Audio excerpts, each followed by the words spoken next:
Continuamos entonces con esta clase de hoy día, la clase número 9, ya vamos en la novena clase, que lleva por título El sacerdote de un nuevo pacto. Hasta acá en el capítulo anterior, y en la sección anterior en realidad, el autor de Hebreos comparó a Jesús con todo el sacerdocio levítico, o el sacerdocio del Antiguo Testamento.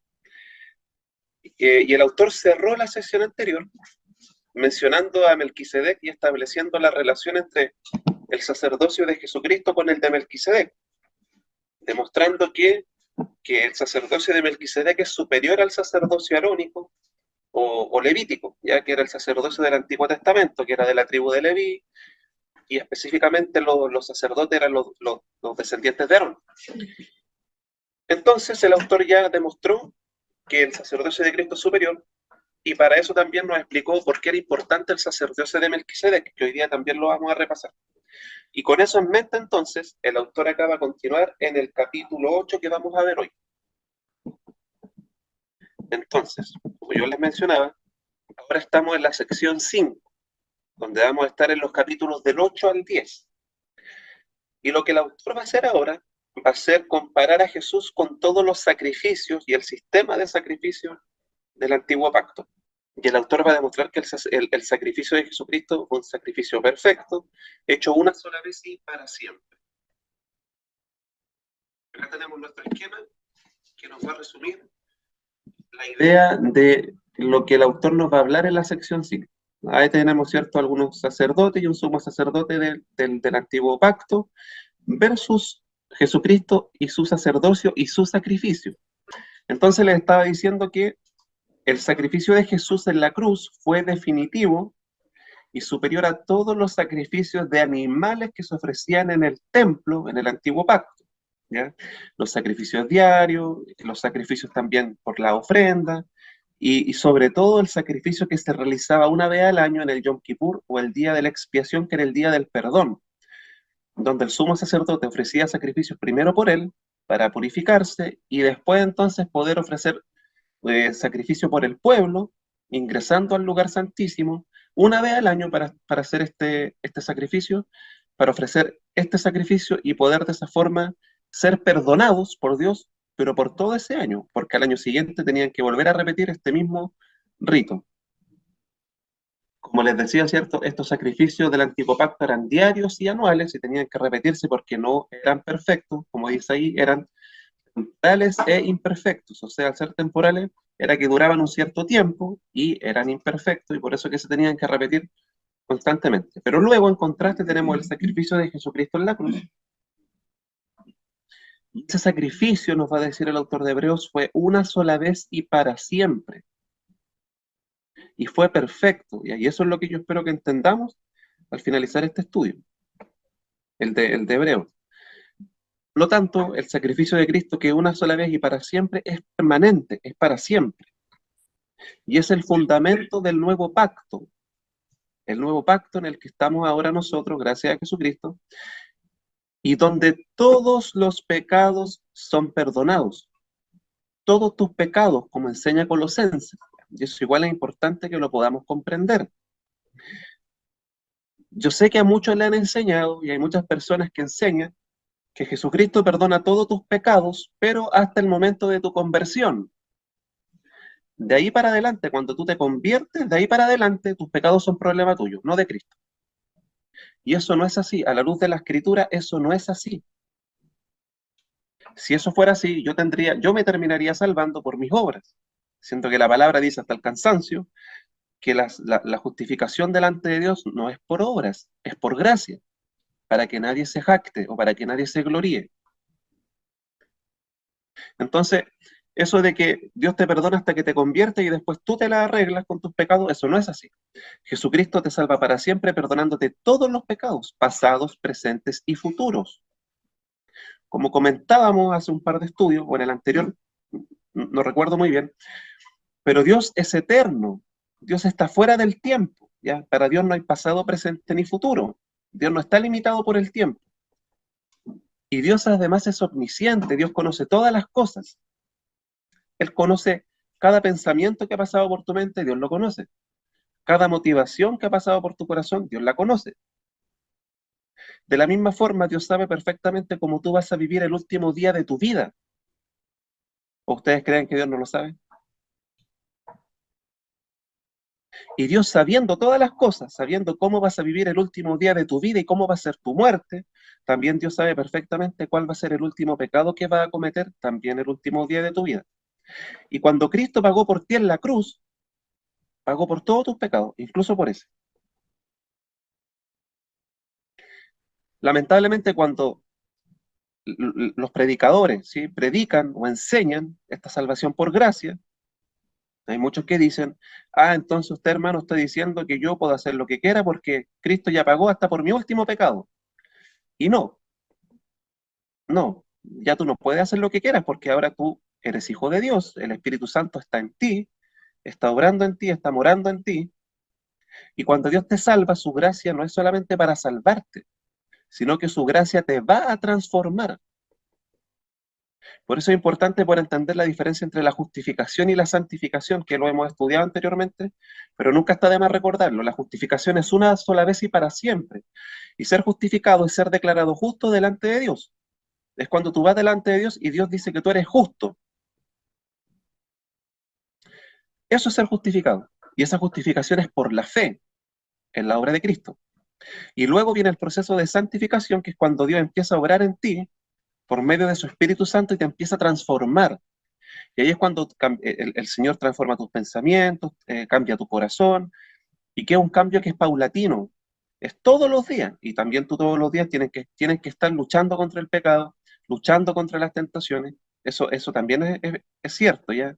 Nosotros no quedamos libres de responsabilidad. Pero la justificación que te salva es una sola vez para siempre, igual que el sacrificio de Cristo, una sola vez y para siempre. Y si tú has creído en Él de corazón y le has aceptado como tu Señor y Salvador, tú eres salvo por su obra, no por la tuya. Eres salvo por su obediencia, no por la tuya.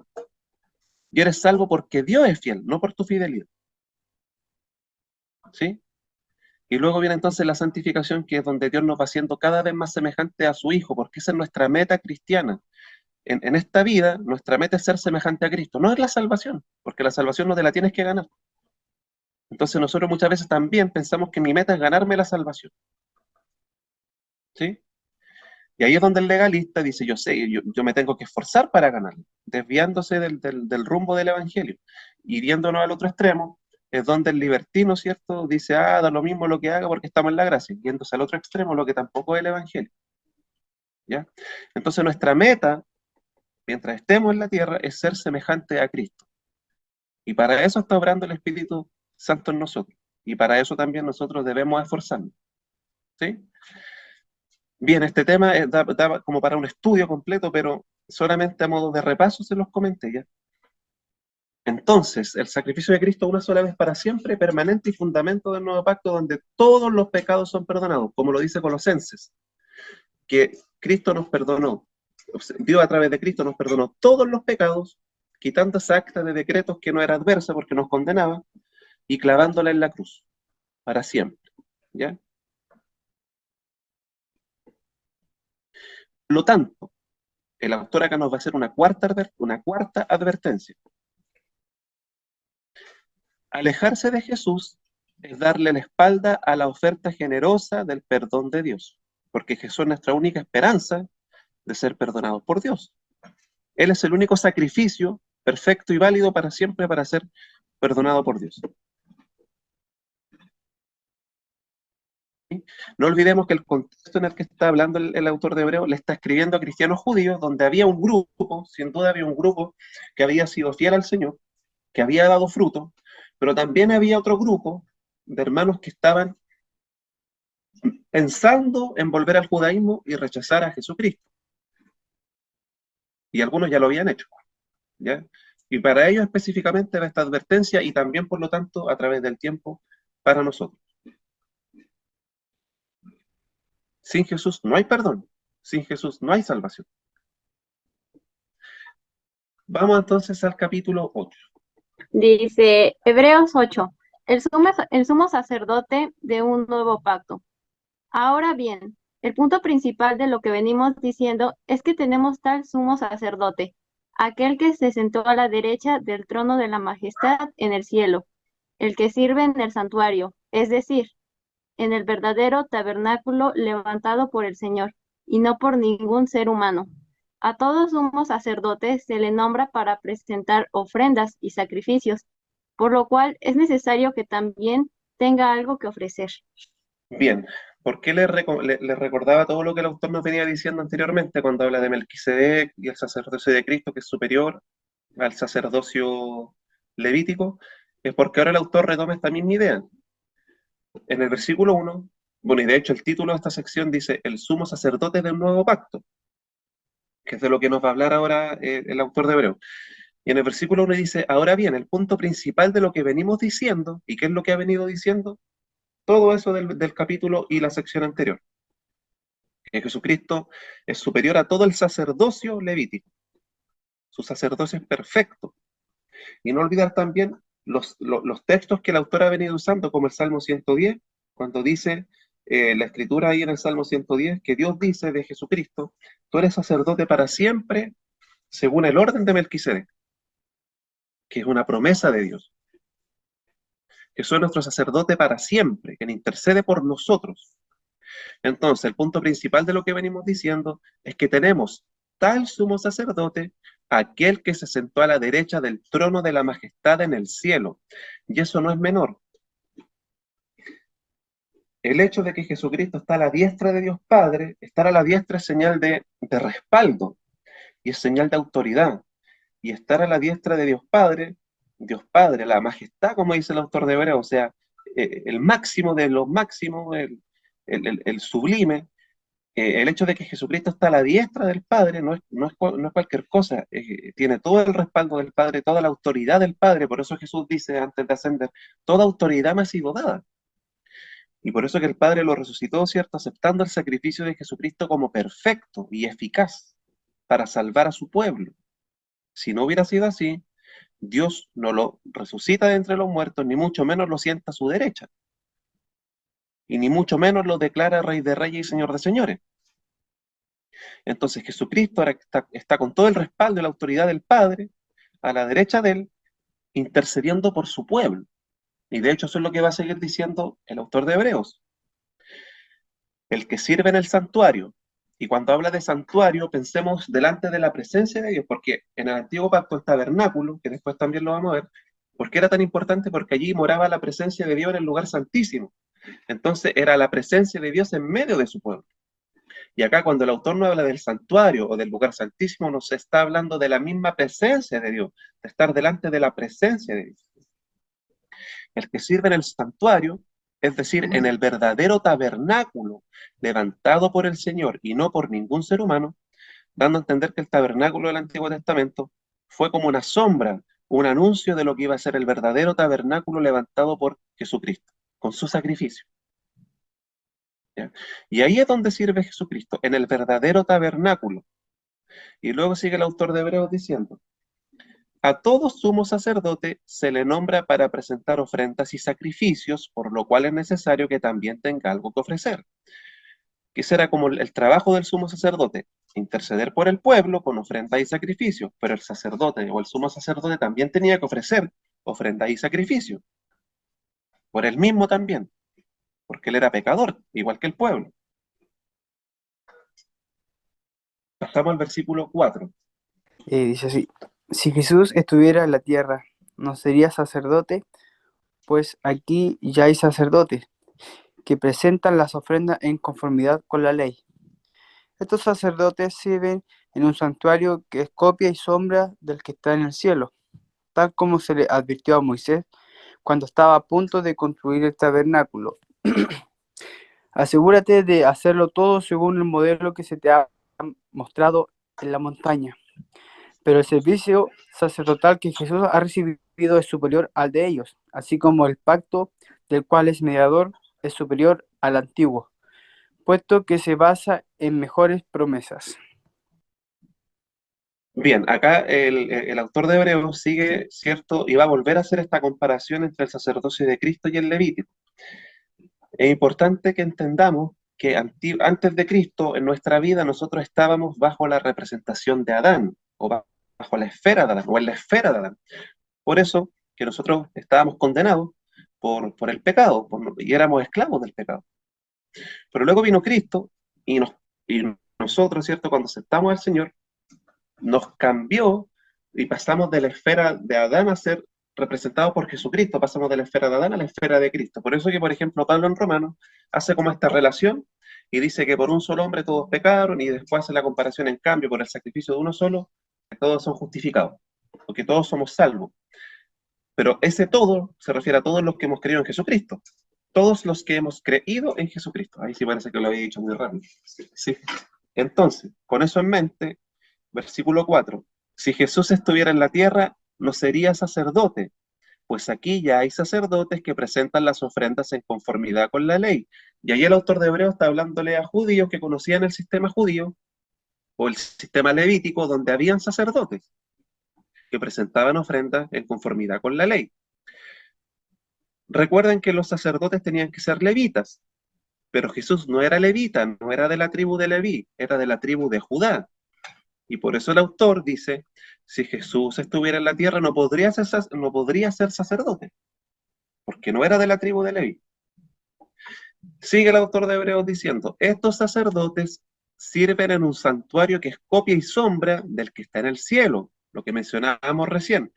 El tabernáculo del antiguo pacto, el de Moisés, era una copia, una sombra, que iba a apuntar o a mostrar lo que iba a ser el verdadero santuario, que es el que tenemos hoy día, que en el fondo es Jesucristo. ¿Ya? Él es nuestro santuario, Él es nuestro tabernáculo, Él es el templo definitivo. Por eso cuando Jesús decía, echen abajo este templo y yo lo levantaré en 3 días, está hablando de Él.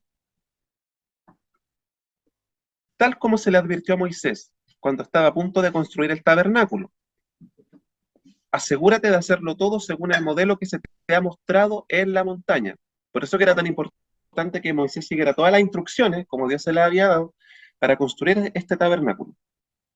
Pero el servicio sacerdotal que Jesús ha recibido es superior al de ellos, así como el pacto del cual es mediador es superior al antiguo, puesto que se basa en mejores promesas. Y esta idea que dice acá el autor de Hebreos es muy importante porque resume mucho lo que nos habla Hebreos.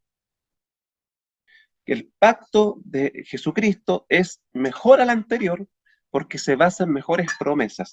Y vamos a volver al cuadro que habíamos visto en la clase anterior. Ya si es que alguno no estuvo, acá lo vamos a volver a repasar. Principalmente hay 2 formas de tratar de acercarnos a Dios o relacionarnos con Dios. Uno está basado en el antiguo pacto y el otro es el nuevo pacto. El antiguo pacto que rigió principalmente en el Antiguo Testamento, y el nuevo pacto que empieza a regir ya oficialmente en el Nuevo Testamento, aunque la salvación siempre fue por gracia, ¿ya? No piensen que en el Antiguo Testamento la salvación era por obras, como algunos enseñan, no, la salvación era por gracia, siempre ha sido por gracia. No hay ningún ser humano en toda la historia de la humanidad que no se haya salvado de otra forma que no haya sido por la gracia de Dios, no por obras. Entonces, el Antiguo Pacto se fundamentaba en la ley, por lo tanto dependía de las obras o del cumplimiento de la ley, por lo tanto estaba centrado en mí, o en yo, como dice ahí, ¿cierto? En mi obra, en mi esfuerzo, en mi obediencia, en mi sacrificio, y ese era el Antiguo Pacto. El punto es que al final dice muerte porque ese pacto nos conducía a la muerte. ¿Y por qué? No porque la ley de Dios fuera imperfecta, fuera mala, todo lo contrario, el problema somos nosotros, que no podemos cumplir la ley. Si con una vista muy superficial nosotros nos damos cuenta de inmediato que nosotros no calificamos o que no podemos cumplir la ley, ¿cierto? Siempre damos el ejemplo, levante la mano el que nunca ha mentido. Solo y solo por refiriéndonos a la mentira así de forma muy, muy, muy superficial. Pero si nosotros empezamos como a ahondar más todavía, ¿quién ha prometido y no ha cumplido lo que prometió en algún momento de su vida? Eso también es mentir. Porque si tú prometes algo y no lo cumples, mentiste. Y así hay muchas formas más que nosotros podemos mentir. ¿Sí? No, si llego en 5 minutos. ¿Sí? Voy saliendo para allá. Por lo tanto, es imposible que nosotros podamos cumplir la ley a la perfección, imposible. Por eso que no nos podíamos salvar, y por eso el antiguo pacto nos conducía a la muerte. Entonces, ¿cuál era el propósito de la ley? ¿Para qué sirve la ley entonces si no nos podíamos salvar a través de ella? Y Pablo nos explica en Romanos que el propósito de la ley era llevarnos a Cristo, porque al darme yo cuenta que no puedo cumplir la ley, que no puedo salvarme por mi obediencia, entonces necesito un Salvador. Entonces el propósito de la ley era llevarnos a Cristo. Y ahí está, por el lado contrario, ¿cierto? El pacto, el nuevo pacto, que se centra en la gracia, donde recibimos este regalo inmerecido de salvación, y Dios nos perdona y nos adopta como sus hijos de forma inmerecida, y para poder acceder a este nuevo pacto es solo por la fe. ¿Por la fe en quién? En Jesús, en su obra, en su vida, en su sacrificio, en su resurrección. La fe en su obra a tu favor, que te salva y te justifica delante de Dios, perdonándote todos los pecados, como nos venía diciendo el autor de Hebreos. Ese es el nuevo pacto, y ese es el pacto que te va a llevar a la vida eterna, solo por Jesús. Entonces, el antiguo pacto era el sacerdocio levítico varónico, pero el nuevo pacto es el que viene según el orden de Melquisedec, de cual Jesucristo es el sumo sacerdote. Y por eso que era importante Melquisedec, por eso que era importante que estuviera en la historia, porque el autor de Hebreos nos explicó en el capítulo anterior que Jesucristo no podía ser sacerdote en el antiguo pacto, porque no era levita, era de la tribu de Judá. En cambio, al entrar el sacerdocio de Melquisedec, cambia el sacerdocio y por lo tanto también cambia la ley, o cambia el pacto. ¿Ya? Por eso era importante. Sin Melquisedec, Jesús no hubiera podido ser sumo sacerdote. ¿Sí? Seguimos al versículo 7. Efectivamente, si ese primer pacto hubiera sido perfecto, no habría lugar para un segundo pacto, pero Dios, reprochándoles sus defectos, dijo: vienen días, dice el Señor, en que haré un nuevo pacto con la casa de Israel y con la casa de Judá. No será un pacto como el que hice con sus antepasados, el día en que los tomé de la mano y los saqué de Egipto. Y ahí sigue diciendo, ya que ellos no permanecieron fieles a mi pacto, yo los abandoné, dice el Señor. Y ahí faltaba un pelín del versículo 9. Justamente el autor de Hebreo sigue diciendo lo que estábamos mencionando recién. Si el primer pacto hubiera sido perfecto, ¿cuál primer pacto? El levítico, ¿cierto? El arónico, el de la ley. Si ese pacto hubiera sido perfecto, no habría lugar para un segundo pacto, no sería necesario el nuevo pacto de Jesucristo. No hubiera sido necesario. Pero como el primero no era perfecto porque no nos salvaba, era necesario el segundo pacto. Y no es que Dios haya dicho, chuta, me falló el primer pacto, ¿qué voy a hacer? Ah, ya sé, voy a hacer uno nuevo. No. De hecho, Melquisedec aparece al principio de la historia, ¿cierto? Antes de que Dios pactara con Abraham. Así que siempre fue parte del plan de Dios y del propósito desde la eternidad. Dios, reprochándole sus defectos, dijo al pueblo de Israel, ¿cierto? Y aquí cita a Jeremías, cuando Jeremías le anuncia lo que iba a hacer el Señor en el tiempo futuro, hablando del nuevo pacto a través de Jesucristo. Vienen días, dice el Señor, en que haré un nuevo pacto con la casa de Israel y con la casa de Judá. Y acá no pensemos solamente en el pueblo israelita, de nacionalidad israelita, sino que pensemos en el verdadero Israel, ¿ya? El espiritual, del que formamos parte nosotros, todos los que hemos creído en Jesucristo, de cualquier lugar del mundo. No será un pacto como el que hice con sus antepasados, el día en que los tomé de la mano y los saqué de Egipto. Ya que ellos no permanecieron fieles a mi pacto, yo los abandoné, porque en el antiguo pacto era obediencia bendición, desobediencia maldición, que fue el pacto que hizo el pueblo con Jesús cuando se pararon en unos montes, ¿cierto? Y ahí, a través de Moisés, Jesús establece el pacto con ellos antes de ponerlo en la tierra prometida, y Dios les decía, si ustedes me obedecen, yo los voy a bendecir. Si ustedes desobedecen, yo los voy a maldecir y los voy a entregar en manos de pueblos extranjeros y los van a invadir. Y Dios les contó toda la historia de lo que iba a pasar. Dios se lo anunció. Tal cual como Dios lo dijo, ocurrió. Ya, y alguien dirá, hermano, entonces ahora en el nuevo pacto, entonces ya no somos malditos por nuestra desobediencia. Sí, sí somos malditos por desobedecer. Pero ¿cuál es la diferencia? Que tu maldición ya fue pagada por Jesucristo.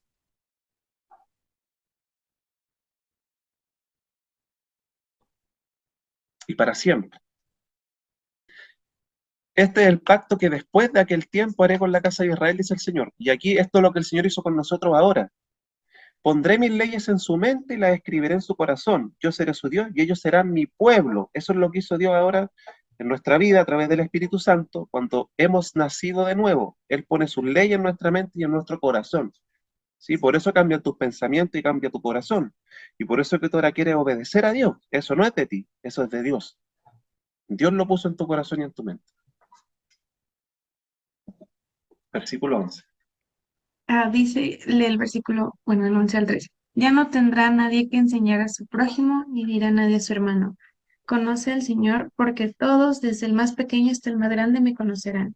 Yo les perdonaré sus iniquidades y nunca más me acordaré de sus pecados. Al llamar nuevo a ese pacto, ha declarado obsoleto el anterior, y lo que se vuelve obsoleto y envejece ya está por desaparecer.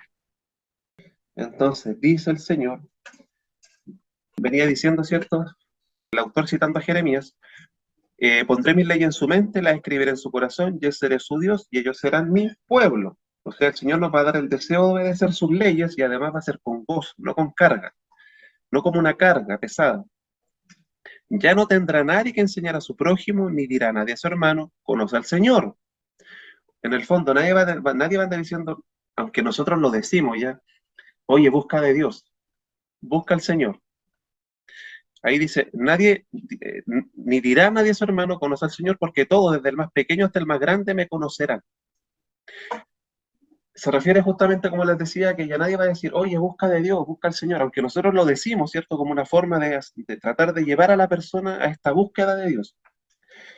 O también nosotros decimos, ya, acepta al Señor, pero en realidad nosotros no es que lo aceptemos, ¿ya? O sea, sí, nosotros decimos, sí acepto, pero nosotros entendemos y creemos de que es Dios quien toma la iniciativa, es Dios quien sale a nuestro encuentro. Y si tú puedes aceptarle en un momento de tu vida, es porque Dios ya ha estado obrando en ti a través del Espíritu Santo. Dios ya te trajo de muerte a vida, porque antes tú estabas muerto en delitos y pecados. Si yo le predico a un muerto, el muerto ni me va a escuchar. Mucho menos va a poder decir sí, acepto, o sí creo, ni siquiera va a escuchar. Entonces,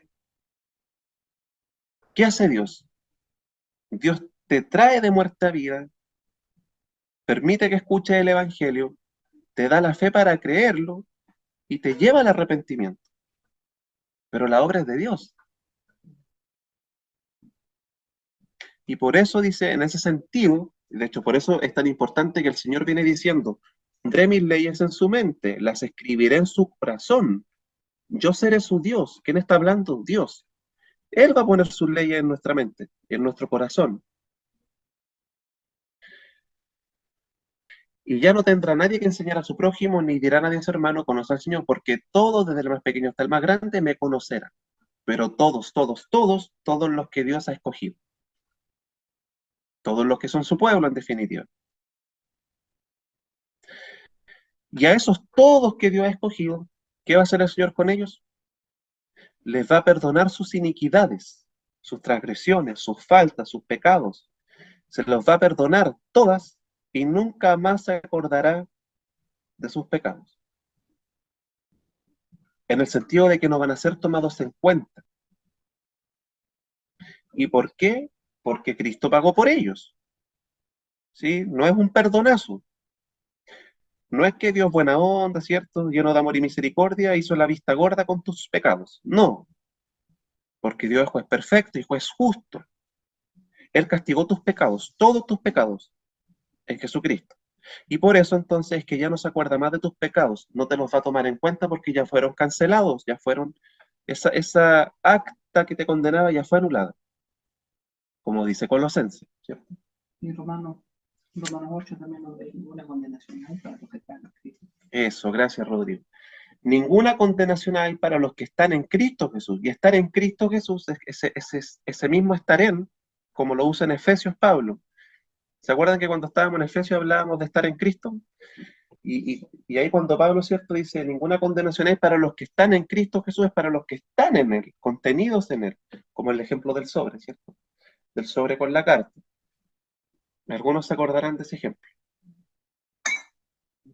Al llamar nuevo ese pacto, ha declarado obsoleto al anterior, al antiguo, y lo que se vuelve obsoleto y envejece ya está por desaparecer. O sea, nosotros hoy día estamos en el nuevo pacto, que es el único pacto que nos puede dar vida eterna y salvación, reconciliación con Dios. Si tú insistes en creer que tú con tu esfuerzo lo puedes lograr, que tú con tu esfuerzo te puedes salvar y que tú con tu esfuerzo lo puedes hacer y puedes con tu esfuerzo entonces ganarte el amor de Dios y ganarte su perdón y su salvación, lamentablemente, hermano, sigues en el antiguo pacto. Porque el antiguo pacto se centraba en el yo, ¿cierto? Y como dice, en yo, en mi esfuerzo, en mi obra. Y ese pacto te va a llevar a la muerte. ¿Cuál es tu única esperanza? Creer en Jesucristo y aceptar su obra a tu favor, su sacrificio, y que gracias a Él Dios te perdona, gracias a Él está perdonado. Te ha perdonado todas las iniquidades y nunca más se acordará de tus pecados. De esa forma termina el capítulo 8. Y el 9 lo vamos a ver en la próxima clase, pero antes de eso, brevemente, vamos a echarle un vistazo a cómo era el tabernáculo, ¿ya? El tabernáculo que se menciona mucho en el Antiguo Testamento, cuando el pueblo va en el Éxodo, y ahí se puede ver, ¿cierto? Todo ese como rectángulo que está cubierto con estas cortinas blancas, ya todo eso es el tabernáculo. Dentro del tabernáculo está como ya humeante, donde se ofrecían sacrificios, y hay como una especie de círculo que era donde se lavaban los que oficiaban, los levitas que oficiaban ahí en el tabernáculo, y también a través de esto se lavaban y hacían como un ritual de purificación. Y luego está, dentro de este rectángulo blanco, ¿cierto? Está como esta especie de casita, que también es formada por unos pilares y por tela principalmente, donde está el lugar santo y el lugar santísimo. Entrando, ¿cierto? Ahí en esta como casita, lo primero era el lugar santo. En su pantalla está de derecha a izquierda. Entonces, entrando por la derecha, donde dice ahí estaba el candelabro. Gracias. Todo esto anuncia, y todas estas cosas también anuncian a Cristo. ¿Ya? Con quienes estudiamos el Antiguo Testamento, a lo mejor se acordarán cuando estudiamos el tabernáculo y todo muestra a Cristo. ¿Ya?